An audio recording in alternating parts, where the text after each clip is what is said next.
Demolish Fist was released in the arcades back in 2003 and is our very first Atomiswave review.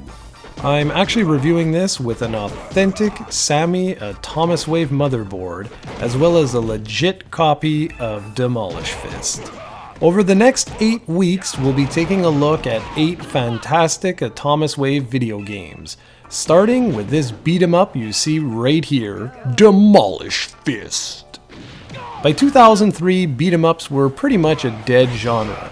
It was exceedingly rare to see these kinds of games show up on the Dreamcast, GameCube, Xbox, or PlayStation 2.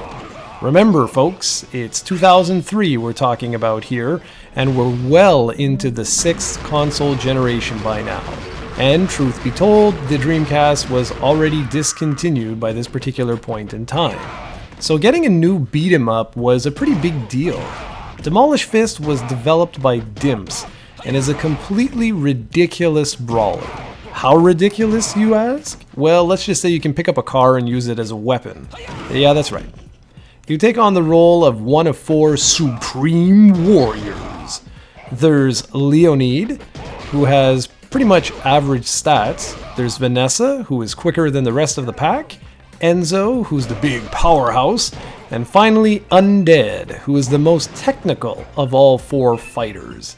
Even though they all have different stats, they pretty much play exactly the same as one another. The Atomiswave is a 5-button arcade board. However, this game only actually uses 3 action buttons. There's guard, attack, and jump. Pressing jump and attack typically does a jump kick.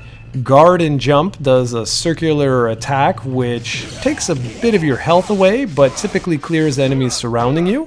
And if you press guard and attack together, you can pick up items. Double tapping in a direction allows you to do a forward dash, or if you attach an attack button after, you can do a dash attack. The regular walk speed is a bit too slow for my liking, but you do get used to it by the 3rd or 4th stage. You also have a vitality meter, which, once full, allows you to press all 3 action buttons together and mash the attack button as fast as possible in order to perform a devastating special move that attacks all enemies on the screen in quick succession. There are 5 stages in total, with a wide variety of interesting boss characters for you to tackle along the way. I'll be honest with you guys, most of the enemies you fight in the game are quite generic, with a few exceptions here and there, including creepy baby demons and a weird looking mutant spider boss. The rest of the enemies are pretty much exactly what you'd expect to find in a standard beat 'em up. You know, thugs, ninjas, stuff like that. The environments feature lots of interactive elements, from being able to pick up and destroy crates to kicking off thugs on motorcycles, then picking up said motorcycles and launching them at pipes which explode and take out all kinds of enemies. While it's quite surprising the first time you pick up a car, the novelty does wear off after a short period of time. I should also mention that there is a target assist, which is important because you are moving around a 3D environment. Only once in a while did I find I had problems targeting one particular enemy, which was actually kind of surprising.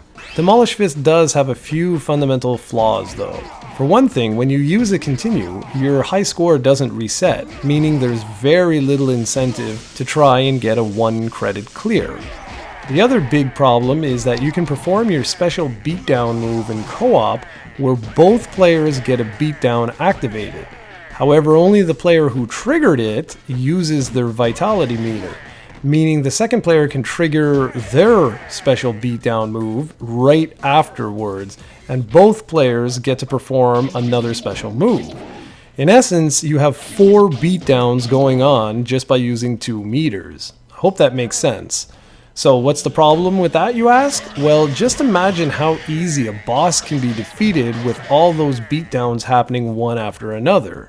And you'll actually see me take down a boss in seconds in this video, and keep in mind, I was playing by myself.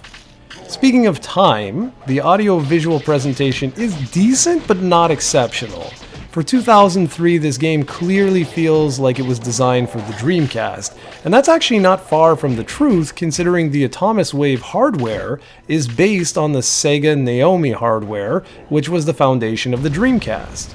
All that to say, the graphics aren't overly impressive. Xbox games of the time were actually quite a bit more impressive.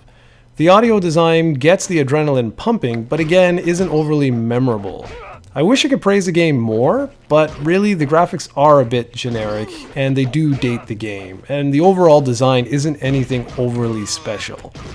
What is special about this game is the fact that it is a beat 'em up that was released in 2003, and that was really rare. It's a great game to play with friends over a long weekend, for example, or if you just want to kill an hour. If you enjoy Die Hard Arcade, I'm sure you'll enjoy this one. Demolish Fist has never been ported to another platform outside the Atomiswave, so unless you plan on hunting down an Atomiswave board and a super gun or an arcade cabinet, your only other option would be to emulate the game. It's a game certainly worth looking into, if only because it's fun to leave your brain at the door, pick up some cars, and smash them over the head of surgeons with chainsaws.